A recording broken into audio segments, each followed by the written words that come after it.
Hey everybody, I wanted to show you, years ago I had a tree guy.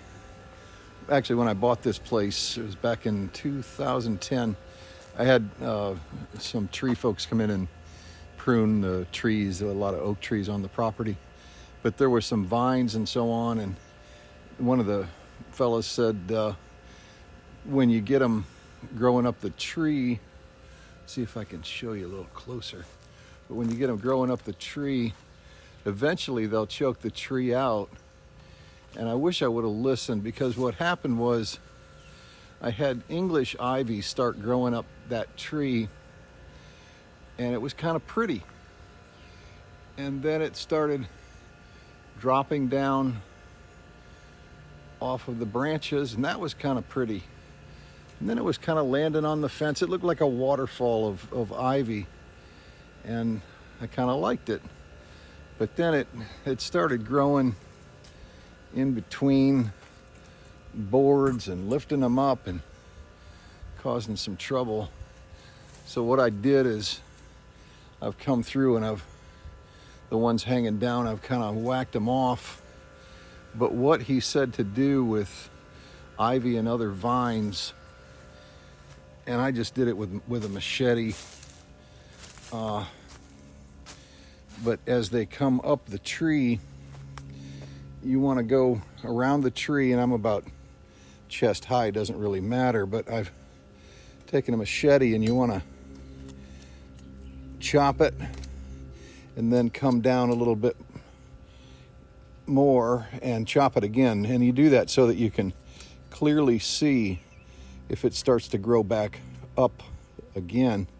Another one there. That one was pretty thick. Look at this one. Look how thick this is. And I chopped that through there. And what the tree guy said is eventually, he said, you can hire us to come in and yank all of that out of there. But he said the winds eventually will take them down. Apparently, right after you chop them, see these hairs right here?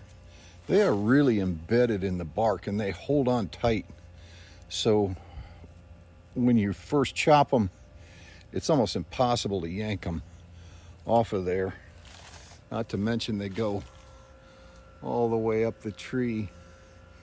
But apparently you can let nature take its course with the wind, or wait until they've died out, and then they're much easier to yank off of there if you want to go to the trouble. But you can see there's some at the ends that are still barely alive, but and they had dropped also down on the other side of the fence. Again, it was really pretty, but it came time I needed to really do something about it.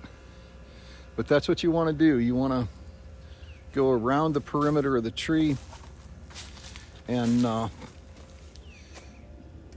make sure that you've cut everywhere, and so that you can easily see all the way around if anything is starting to grow back up. But yeah, I was surprised at this one. This is, I don't know, you probably can't tell, but that's diameter is probably 2.5 inches, something like that. But anyway, made the cuts about a week ago, and it's all starting to die down. But I'm left with a lot of cleanup along the fence here. I got to get it out of there. But anyway, just wanted to let you know, same thing, the tree guy told me that eventually they'll kill the tree.